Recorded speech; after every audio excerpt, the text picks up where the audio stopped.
It's a pleasure to welcome the author of Breaking Through, Communicating to Open Minds, Move Hearts, and Change the World. Sally Susman, welcome to the show. Thanks, Aiden. It's great to be here with you. It's great to have you with us, Sally. I was telling you off air that I had the great pleasure to read your book during my downtime, during my holidays, which is just great because I get to absorb the book in a different way. It doesn't feel as pressurized because I don't have to balance work and reading the book as well. I learned so much. You weave in your own personal story, you weave in the story of Pfizer battling against the pandemic to bring us the vaccine and so much more. Most particularly, I want to tell our audience, Sally imparts so much wisdom about not only how to be the top of your game as a communications professional, but also how to communicate in general. And I thought we'd start with the importance of communication. I pulled a little excerpt here, Sally, that I'd love you to riff on. You say, because of the increased scrutiny and elevated stakes, communication can no longer be considered a soft skill. The ability to lead and drive public conversation is a rock hard competency. It tests one's abilities as much as any professional discipline, maybe more so in a time when public trust in business, government, and media is at an all time low. I'd love you to tell us about the importance of communication, not just in your role, but for any professional at any level of the organization. Oh, thank you so much. And I really have to thank you for taking time out of your holiday to read my book. I'm very grateful for that. You've landed on probably the most important sentence in the entire book to get us started.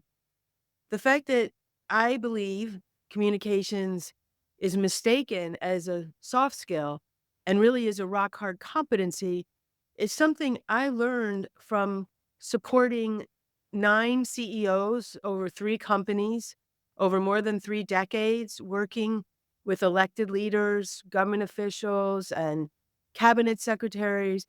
And what I saw, Aiden, was really that all of those individuals are highly competent people. I mean, because you talk to people at the top of business, you don't stumble into the corner office. People get there because they've worked hard and they have competencies. But the ones that are the game changers that really can shift the paradigm in their field, whether that's Leonard Lauder at the Estee Lauder companies or my current CEO, Albert Bourla at Pfizer, the ones that are the game changers are the one who put as much effort into how they communicate, into practicing those skills of connection, of thinking deeply about what they want to express. And so I wrote this book to share those insights and to encourage people in leadership positions to really understand the importance. And I have to say, it brings me great pride that the Harvard Business Review Press took on this first-time author because I wanted it to really be a book as much about leadership as about communications, and I think the guiding hand of HBR helped me to do that. I'm going to jump around my notes a little bit here because there's so much in it. And particularly, you share so much of your own experience. And I have to say, hats off to you for giving a warts and all experience of your life and indeed your experience of being a communications professional. But there was a piece I wanted to tune into. You mentioned there Leonard Laude and the humility and the attention to detail of these leaders. You write in the book, after time with the American Express company, you joined Estee Lauder companies where you worked with the Laude family directly. And you tell us here, Estee Lauder was a master communicator. And I'd love you to share the communication story from this little piece, Telephone, Telegraph, Telewoman, where Estee Lauder claimed this was a key element to her huge success. Right, I mean, she's the poster girl, poster woman for some of the central ideas in my book. She knew instinctively that she had to touch and reach the consumer in very innovative ways. She was the founder of this company, and she legend is that she started it pretty much in the bathtub in her apartment in Queens, making the products and then hand packaging them and delivering them, and she had no money for advertising.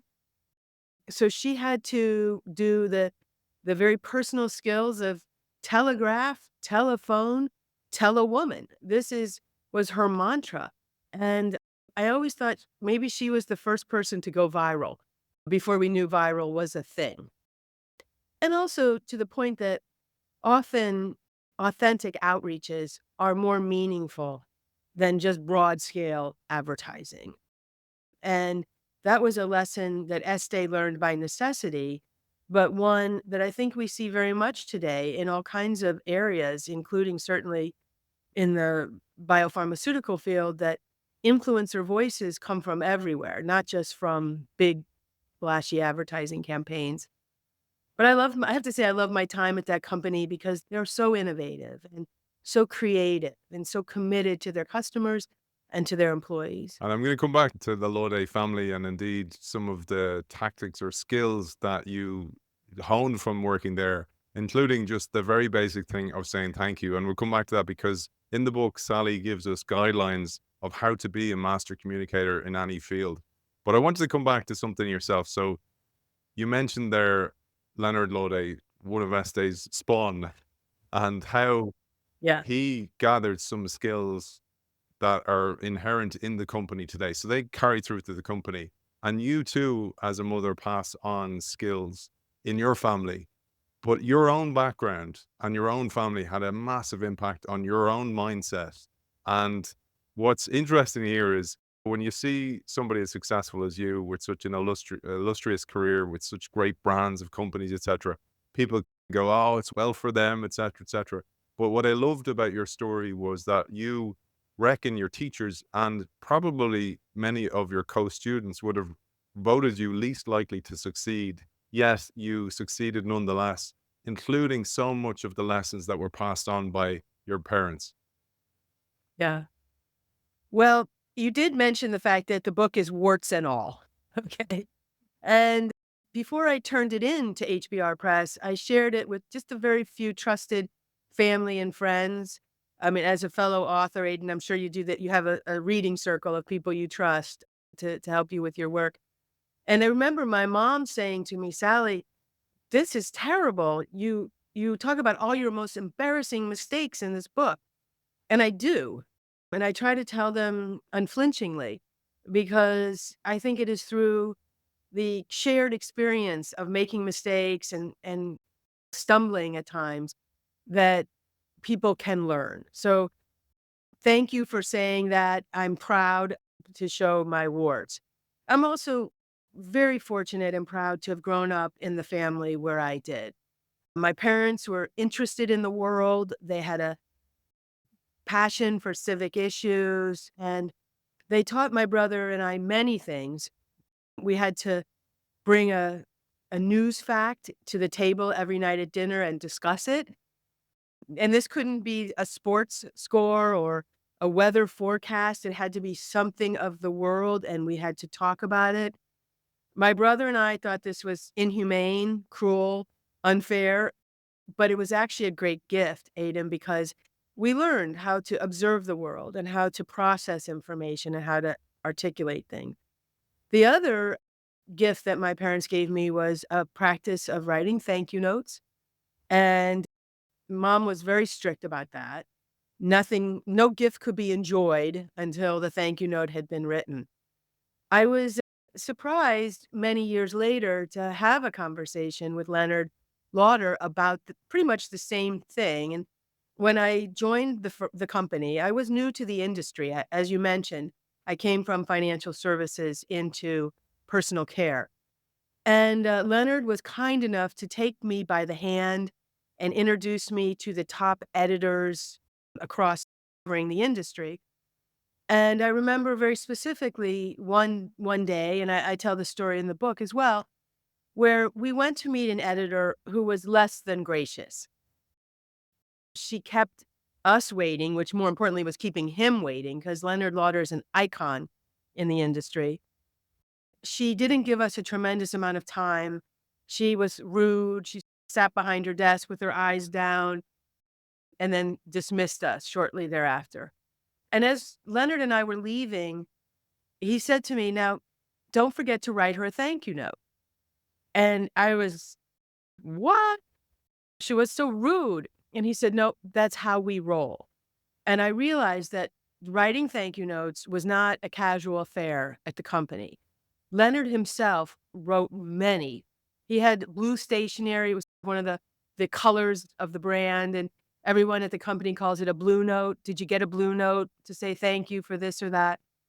And I realized that again, before they had money for advertising, before they could spend a lot on splashy incentives, they took the time to thank the women who work behind the counter, their best customers.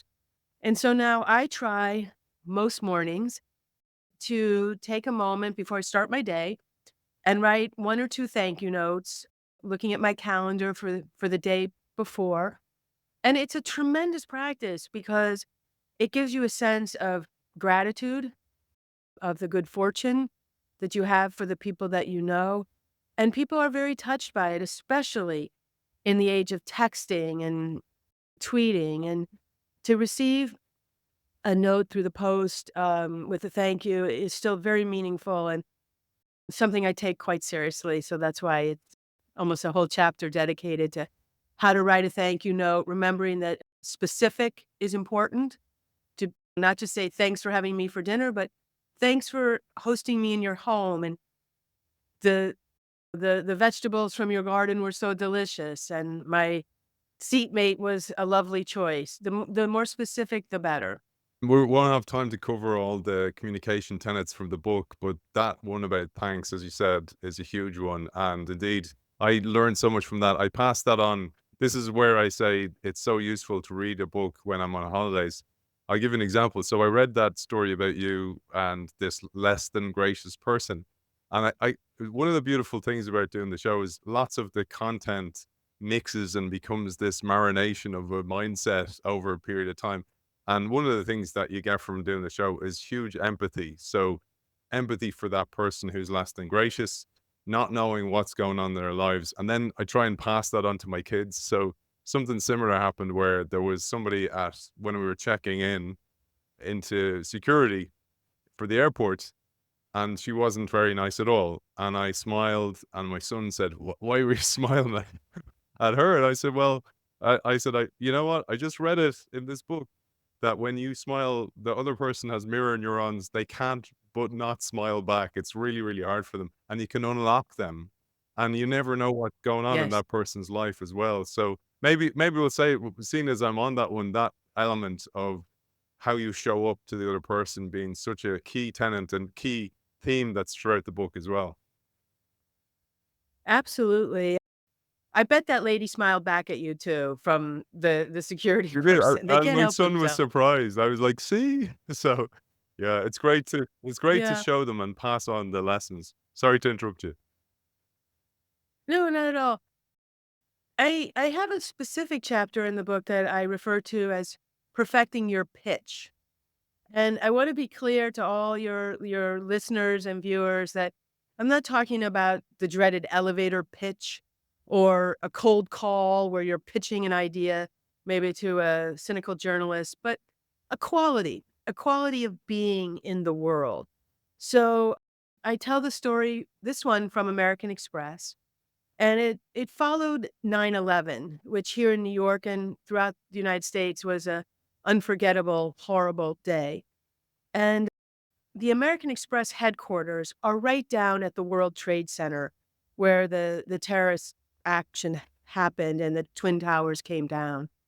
Ken Chenault was a new CEO, had just been a CEO for a couple of months, who was actually out on the West Coast of the United States meeting with some people in one of the call centers when the tragedy struck, and he knew he needed to get back to the headquarters in New York, had to drive across the country because there were no planes flying for days.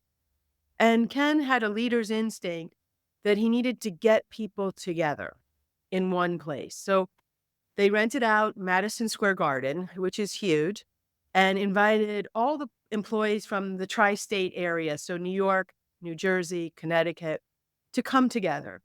And of course, Ken's staff prepared a speech for him to give, which he didn't give that speech. He spoke from the heart. he waded into the audience to touch the people whose lives had been impacted. He learned the names of the employees who had perished in the tragedy. And most importantly, he set a tone, and the tone was that American Express's best days, that New York City's best days would be ahead of it. And I write about that, and it goes right back to your story and your education with your son, that how we choose to show up is so important at really important moments and also at everyday moments. Greeting people by their name, saying hello, just these simple things make such a huge difference. And if I turn up in some place that's very aggressive, like maybe a pressurizing journalist or a committee hearing in front of a tough committee, if you start by a smile, kindness in your voice, thank them for having you, it can just take that edge out. And I think that's so important.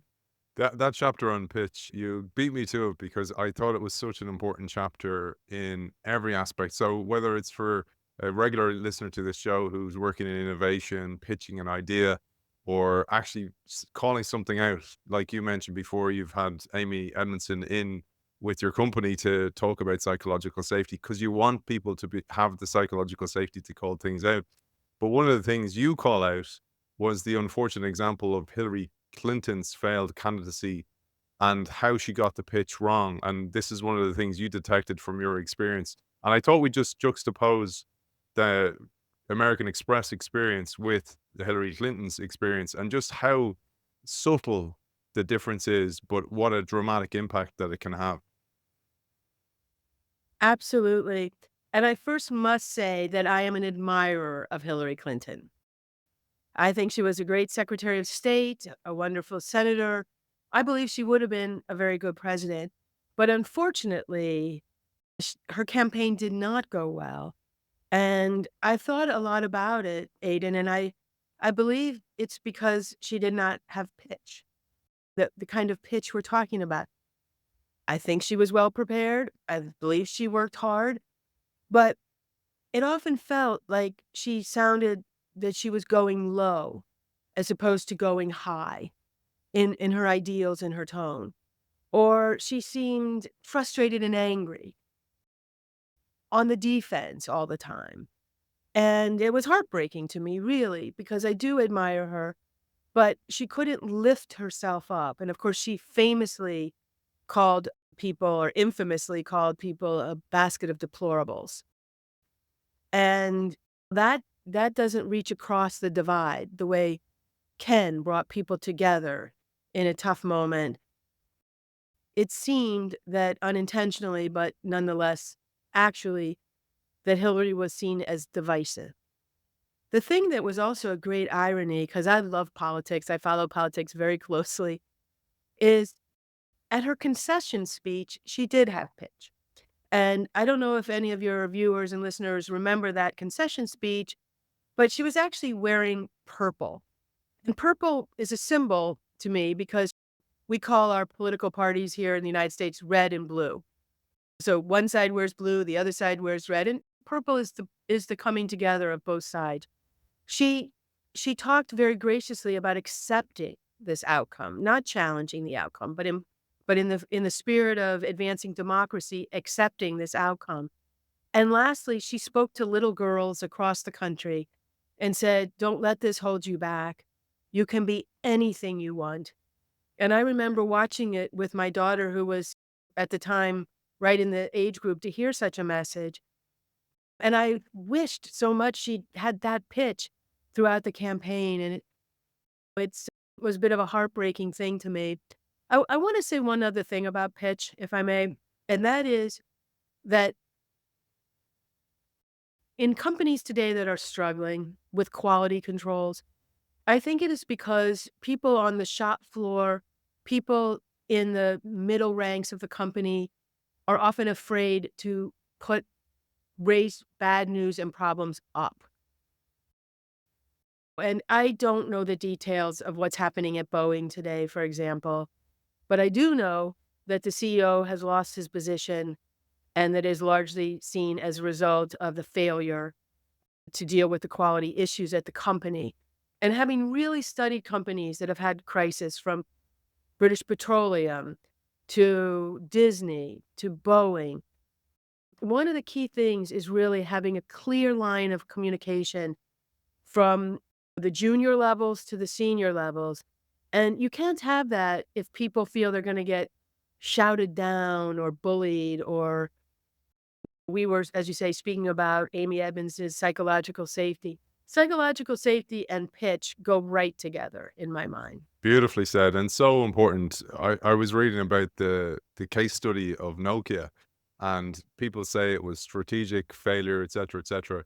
But this is the mobile phone division, and what they INSEAD created this post mortem, and they said it was dominated by an atmosphere of frightened middle managers afraid of telling the truth. So there was no bad news raising up, so people making the decisions couldn't make those decisions. So you absolutely nailed a huge element of why so many organizations fail ultimately, but they blame it on strategy when so much so it's the softer skills. And one of the reasons why I think your book is so important. I just want to say to our audience, in the book, Sally gives loads and loads of advice, loads of golden rules, and I won't have time to cover it. I highly recommend it, particularly if you're working in communications. You have a guru of communications here, and I have a copy up for grabs. Just sign up to our Substack where I'll give away a copy of Sally's great book, Breaking Through. But in the book, you give 8 golden rules on pitch itself. Now, we're not going to cover all 8, but I'd love you to share perhaps one of your top tips on pitch. Well, first of all, thank you for sharing the book and for, again, for giving me this opportunity.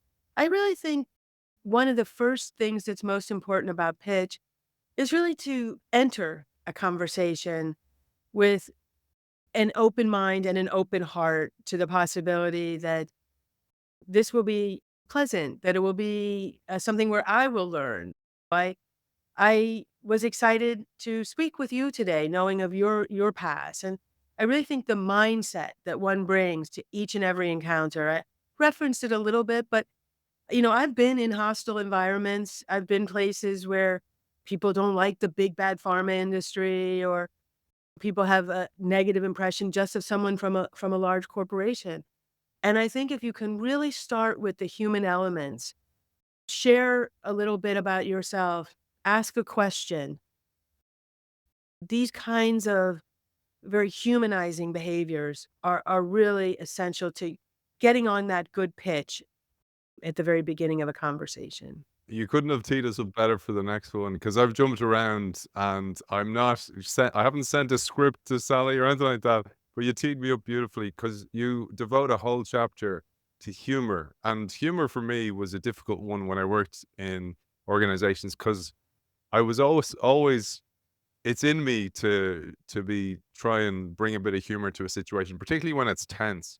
But sometimes that can be perceived as you're a joker or you're the clown, you're the class clown type character, when that's not the intent at all.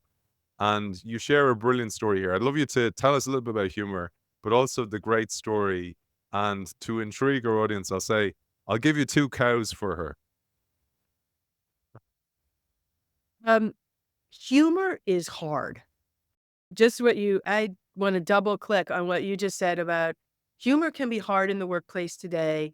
And it was the hardest chapter of the 10 to write. And more than once, Aiden, I said, I ripped it up and walked away and said, I can't write about humor in this environment of austere political correctivity and of people getting canceled for saying the wrong thing. And as you say, nobody wants to be the joker. And I'm very passionate about corporate communications and wanting to elevate the field. And it's a terrible thing if the communications person is seen as sort of the court jester in the office. That's no good. But I stuck with this because I don't want to live in a world that's joyless. And I want to be able to have a light and happy atmosphere in the work environment. We spend so much time in the office. It needs to have a levity and a humanity to it. So I opened the chapter with a story that took place in Ethiopia. I was traveling along with some Pfizer colleagues. Albert Bourla, who's now my boss, was then a colleague and fellow traveling companion on this trip, which was part of the Pfizer Foundation work, reviewing what we do to help gender healthcare among those who don't have good access. We were it was the end of a long day. We had some jet lag. It was very hot. We'd been in a maternal clinic, and we were just resting for a moment under a tree, getting ready to get back in our van and carry on, when we saw a group from the village coming toward us to seem friendly, to greet us, and the gentleman who appeared to be the leader came up to me. I was our trip leader. I had been guiding and communicating, and he said to me that he wanted to trade me for 2 cows. And I just lost it, and I did I pride myself on speaking, and I didn't know what to say. I was stuttering. I am a feminist, I'm a woman leader. I mean, this is ridiculous. And I was just when Albert, who's very funny, came up from behind and said, "Sir," to the gentleman.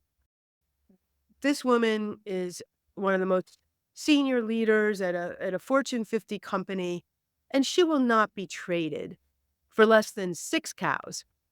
And so with that, we all laughed, mostly me, because I realized he was joking me, and of course, we're not gonna be traded for cows, but in a faraway place, at a tired moment, I had lost my sense of humor, and I was grateful to Albert for restoring it.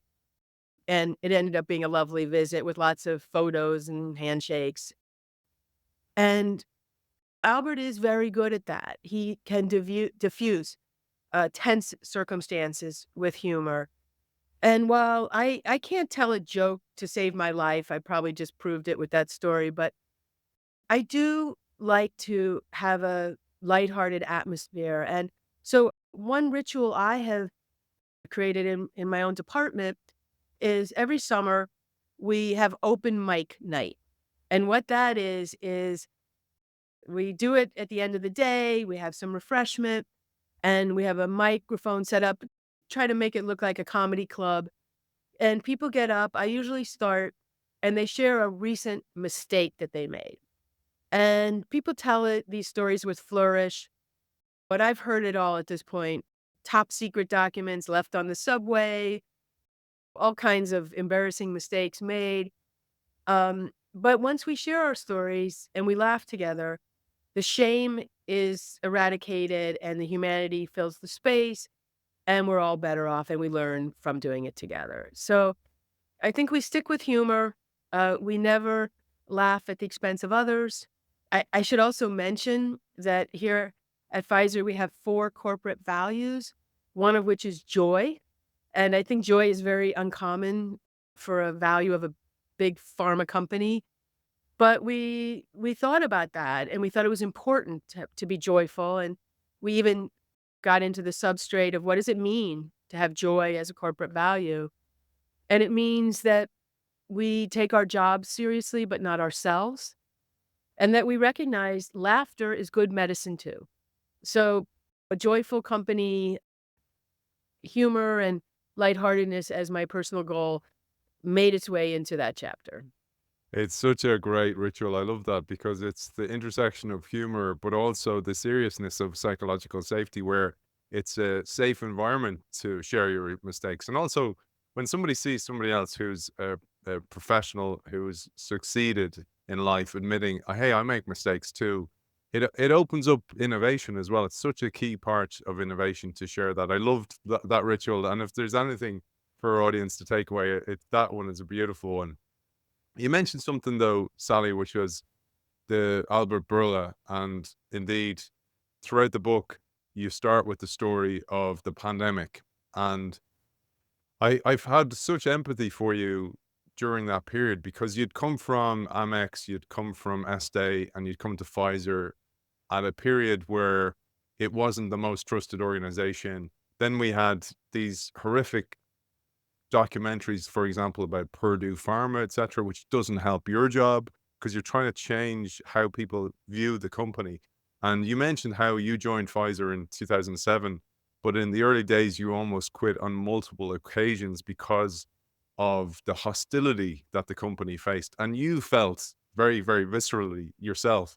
I thought we'd share that because you're a human being. I think people forget that there's human beings working in all these organizations, and when you're trying to change some blip that the organization has had or the industry, it can be so visceral on you as a human being. It can be so damning. It can be so emotionally draining as well. And love you to share that part that you share in the book because it shows how human you and your colleagues are.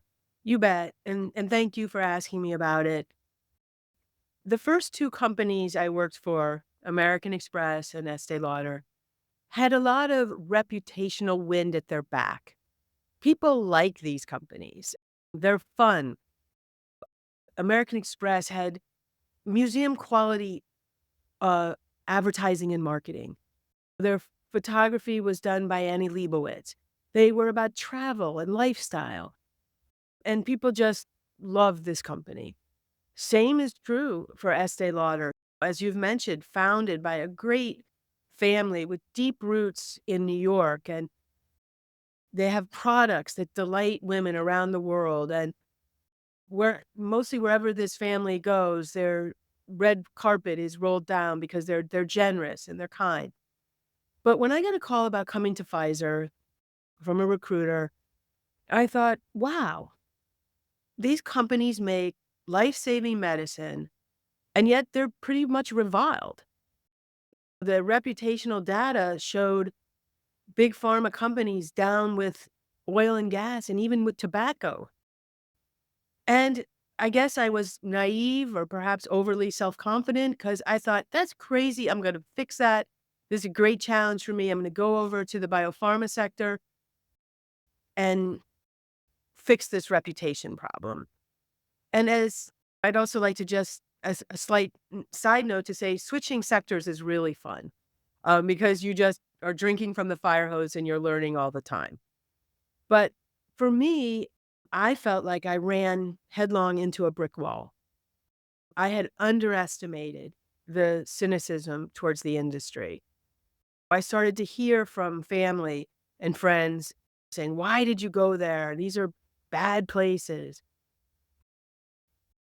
I I sat in on focus groups where I heard people say, "These companies have a cure for diabetes, but they won't put it forward because insulin is so profitable." And while Pfizer is not an insulin company, it wasn't personal to Pfizer or to me. It was indicative of the level of cynicism and negativity towards the industry. So for my first 10 plus years, I was banging my head against that brick wall. I was trying all sorts of things. And I like to think I was perhaps having incremental progress, but not much. So this was the environment into which you joined Pfizer in 2007. Fast forward to the pandemic, and you really had a lot on your plate. And what I loved here was this is where you derived all your experience, the insights that you'd learned from your parents, from working in the other organizations. But you didn't just go to crisis communications 101 like many organizations would have done, because that's the safe bet. You tore up everything you knew and you leaned into your heart, you leaned into the power of your colleagues as well. You listened to them, just like you said earlier on about who has ideas from lower in the echelons of the organization that they can share. And that became the epiphany of the book, including how Albert Bourla showed up in the crisis as well. I'd love you to share that because this is the genesis of the book, but it was the genesis of your new communications approach when it mattered most. Right. And as I was mentioning, I was struggling before the pandemic, and I thought I might have been running out of gas for this challenge. And then it was just about 4 years ago today, 4 years ago from now when we're talking, you and I, that the world started to hear about this thing called the coronavirus and the COVID epidemic. And Albert Bourla had gone to Greece to give a speech at a conference. And by the time his flight landed, the conference had shut down. And we all recall that closing of doors across society as people were starting to hunker down in anticipation of the pandemic. So Albert had to just turn around, came back to New York, and on his flight, he wrote on a little piece of paper that we still have at the company today that he had to do three things. First, take care of our 85,000 employees across the globe because employee wellness became a top priority. Secondly, to ensure the steady stream of medicine around the world because horrible illnesses like cancer and Alzheimer's, they didn't go on break during the pandemic. And third, that we would make a vaccine by the end of the year. And this is where I thought, oh no, it's a global pandemic and my boss has lost his mind because he was expressing something that felt impossible. Typically, it would take 10 to 12 years to make a vaccine. Albert then did something I've never seen any of the other 9 CEOs do, and that is he appointed a project manager, looked around the room, and appointed himself. And that's when I thought, well, maybe, just maybe, this is gonna happen. And from that moment forward, the company went about doing things very differently, put $2 billion at risk, did not accept government money so that we would be liberated from any strings attached, took a big bet on mRNA technology, just put all chips on the table. And when I saw this, Aiden, I thought, this is my moment. This, I didn't know in 2007 it would take until 2020 to have my moment, but here it was. And I wanted to be very intentional about changing the reputation of this company. And so I too did things very differently. I took some of our treasured intellectual property, like a clinical trial protocol, and put it right up on the website because we didn't have 3 years to fill this trial. We didn't have 3 months. We had like 3 weeks. And I embedded media along for the journey. I had 2 senior reporters from the Wall Street Journal and a documentary film crew from Nat Geo. It was a big risk. There were many nights I couldn't sleep worrying that I was filming the greatest debacle in corporate history. But I also knew that if we were successful, this would be the narrative that the world would need to know and that I couldn't go back and recreate it. As you know, because it's now history, Pfizer was the first company to find a successful mRNA COVID vaccine. And the next when we found out the vaccine worked, the very next day, the Wall Street Journal dropped 4 full pages, every detail, under a wonderful headline, "The Pfizer Vaccine, Crazy Deadlines and a Pushy CEO." And while that's funny, it's also true. It was the audacity of the charge and the tenacity of the leader that made it happen.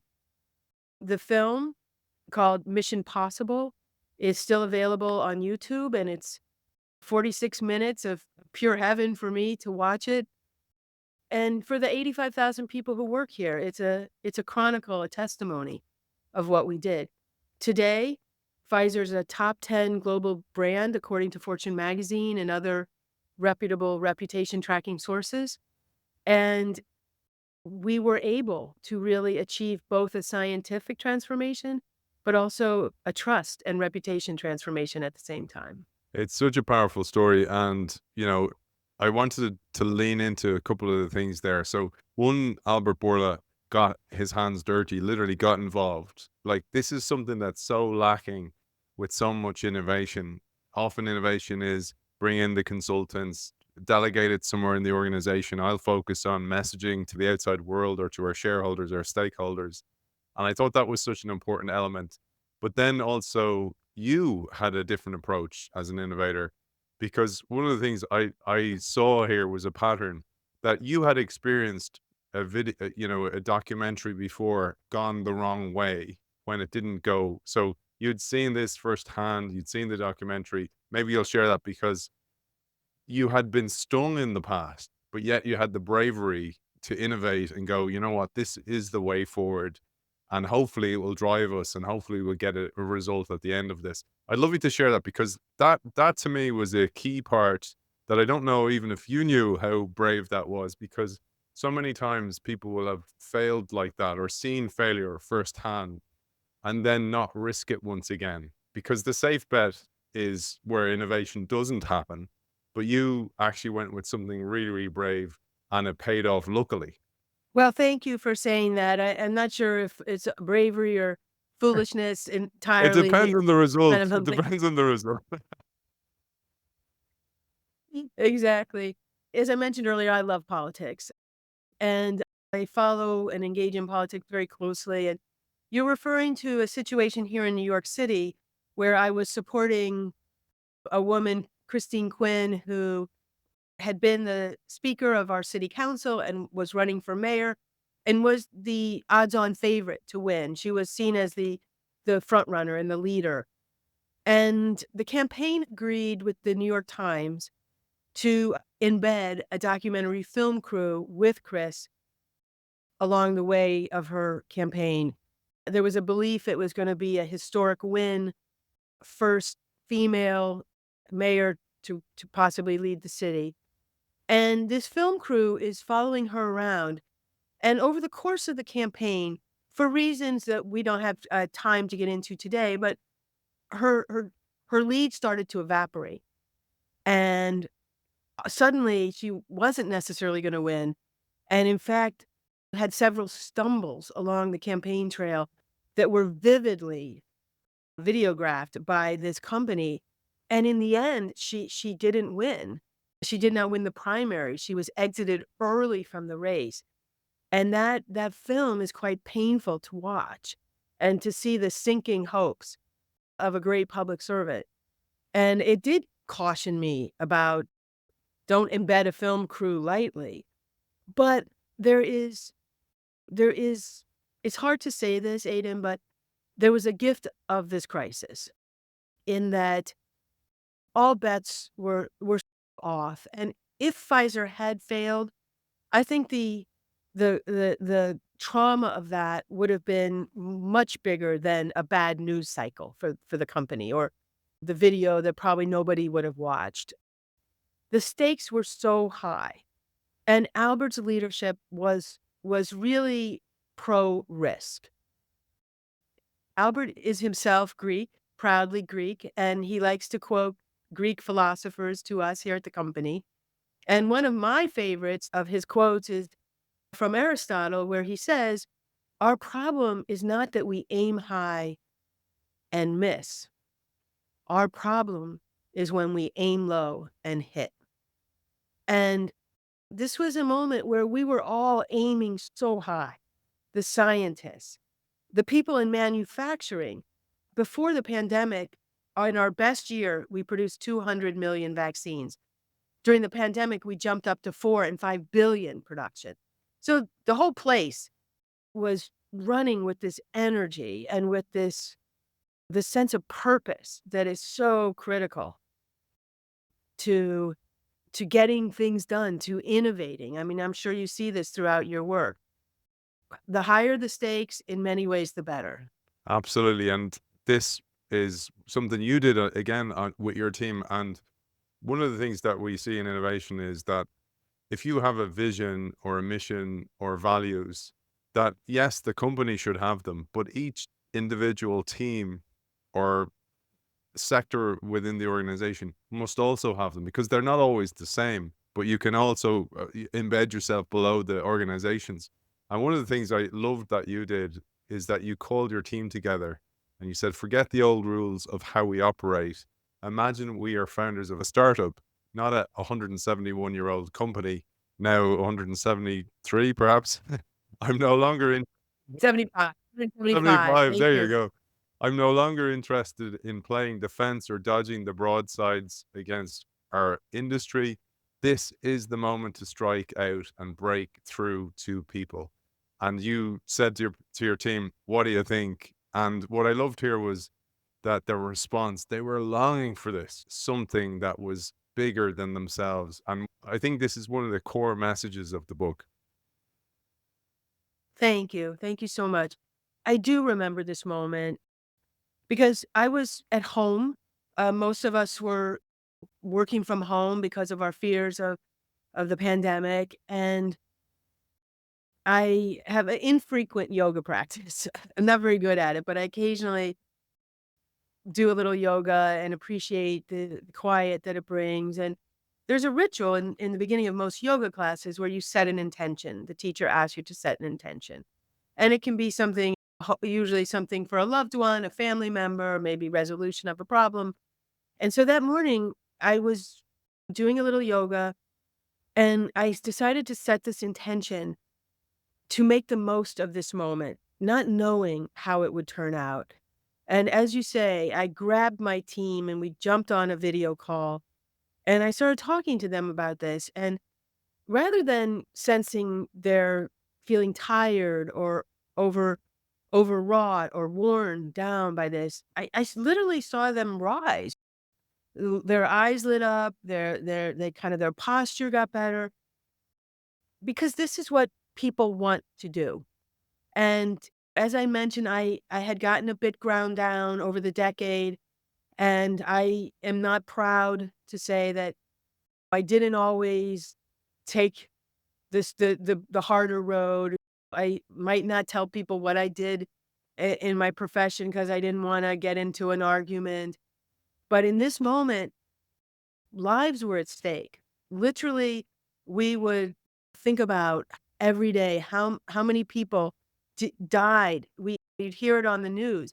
The need for the vaccine was urgent, and I suddenly felt more confident. And I opened the aperture on the stakeholders that we would engage with. We always, of course, it would engage with patient groups and regulators and those stakeholders close to home in the biopharmaceutical industry. But during the pandemic, I was invited to speak to the Restaurant Workers Association because they wanted to know, how do we try to get our restaurants open in this environment? When will we have vaccines and how will they protect us? Same that I went and engaged with the teachers union, someone I had never talked to. And importantly, for me personally, I came out from behind the scenes. During my whole career, more than 30 years, my job had been to help others to know what to say or where to go and how to build bridges to stakeholders. And because we were all running flat out, some of those opportunities turned to me. I went on television. I did more podcasts. I gave speeches, things I hadn't done before. And I wrote a book, which had been a lifelong ambition, never before achieved until in this moment, because I was just driven by this intentionality. And it opened up new lines of thought for me about, yes, communications, but also leadership and connection. So now that the pandemic is behind us, Aiden, I try to maintain a firm focus on intentionality. So this morning, for example, before sitting down with you, I said, this guy talks to all the big shots in innovation. My goal will be to add something new to the conversation, to try to bring my own perspective and hopefully to make it interesting. But when I'm talking to my parents, my daughter, my colleagues, my boss, I try to say ahead of the engagement, take 30 seconds and claim an intention. It's really very powerful. Beautiful. And I don't know if you know Ellen Langer. She's like Mm. the mother of mindfulness, the mother of positive psychology. Brilliant Harvard professor.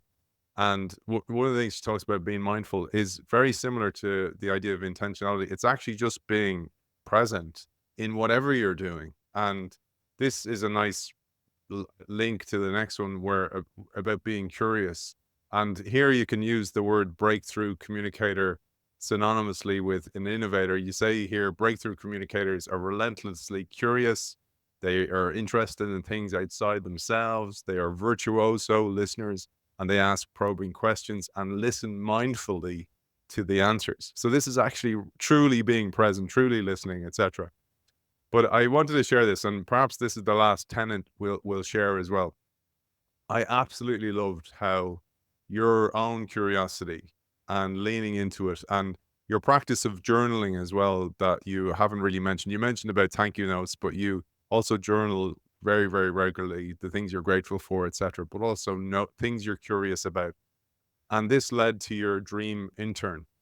And one of the things I talk about in my work is reverse onboarding. So when you have somebody who comes in as an intern in the organization or a newcomer, rather than program them in the way things are done around here, ask them to report back to you, warts and all, what they see that you're doing wrong with their fresh eyes because you've become used to it. But I loved how your creativity flipped that on its head and brought in this dream intern. And this is something that any organization can do.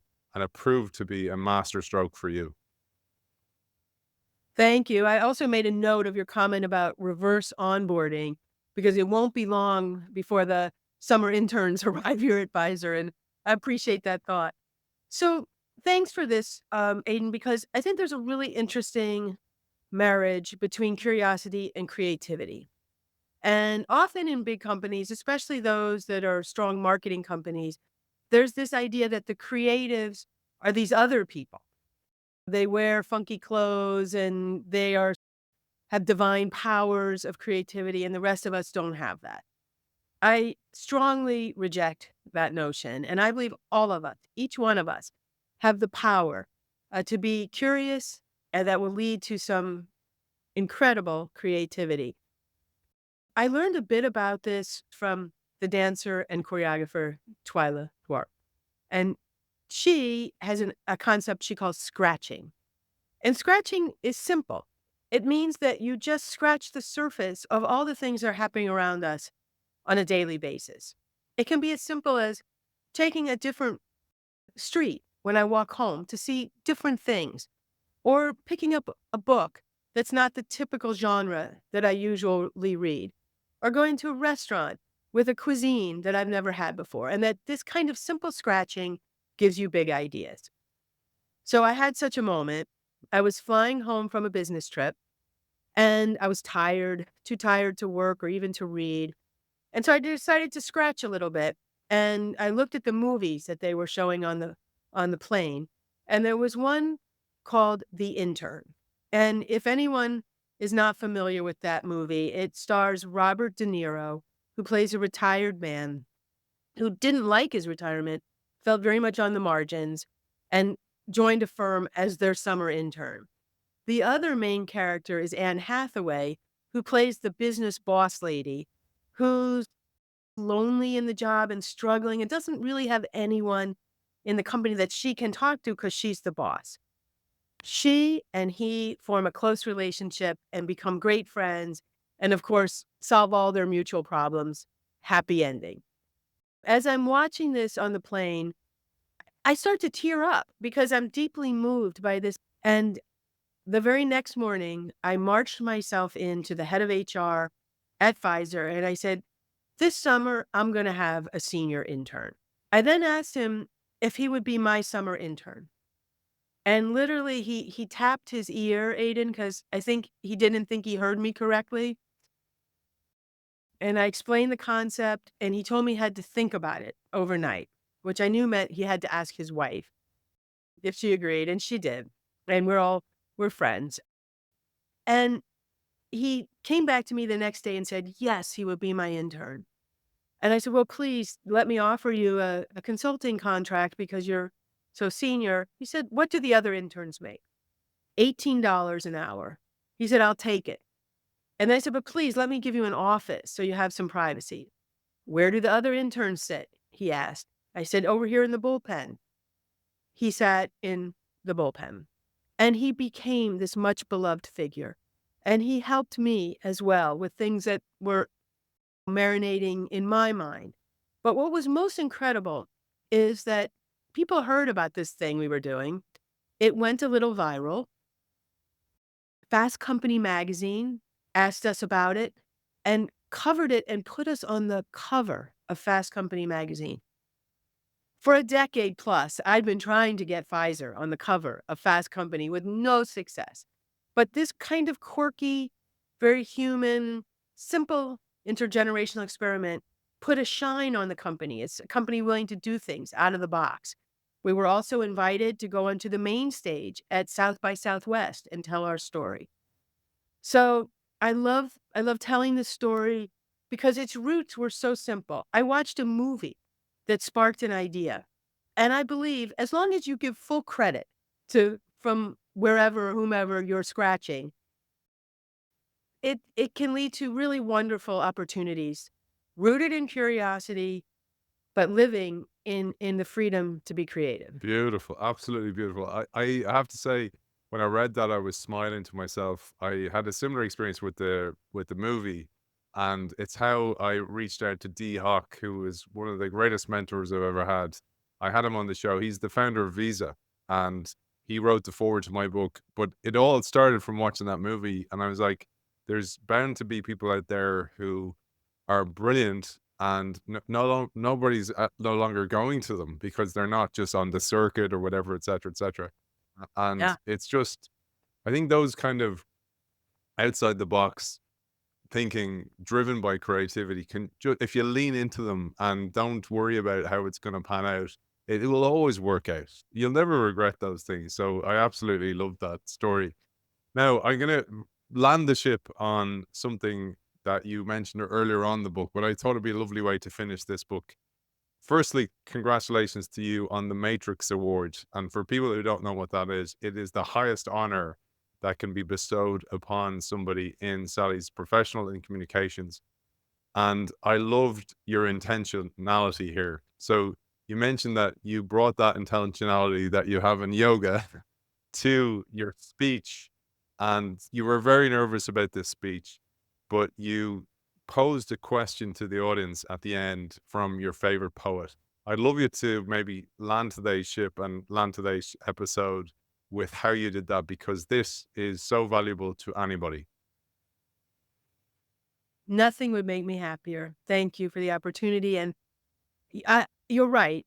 Winning a matrix was a very big deal to me. It was something that for many years I wanted to achieve, and they'd come out every year with the list of winners, and it wasn't on it. And I thought, oh well, it's not going to happen for me.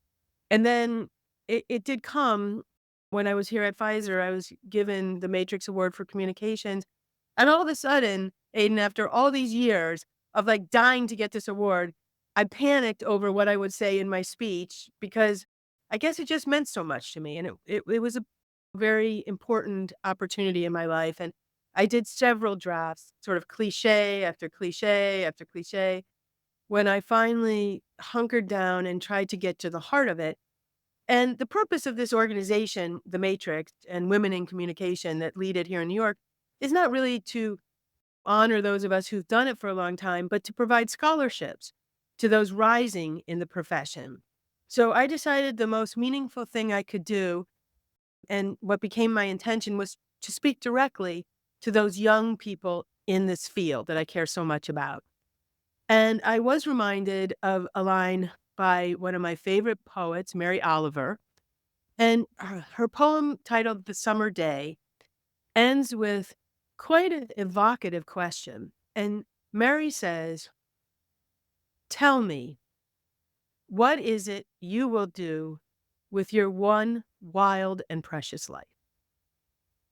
And I just let that question hang in the air because the phrase "tell me" is full of good pitch, right? It means, I wanna know, I'm listening. And what is it you want, not what other people want? And each life is truly, in my mind, wild and precious. So it was a very powerful moment for me, and I hope one in which inspired the young women in the field. Helping young people in the field is extremely important to me. Corporate affairs and communications isn't singular in how people credential themselves for this work. If you're the general counsel of a company, you better have a legal degree. if you're our head of R&D, you likely have at least one PhD in science. But in my field, people come from all different backgrounds. There are journalists, politicians, poets, philosophers, and we learn our trade and our craft by watching others do it.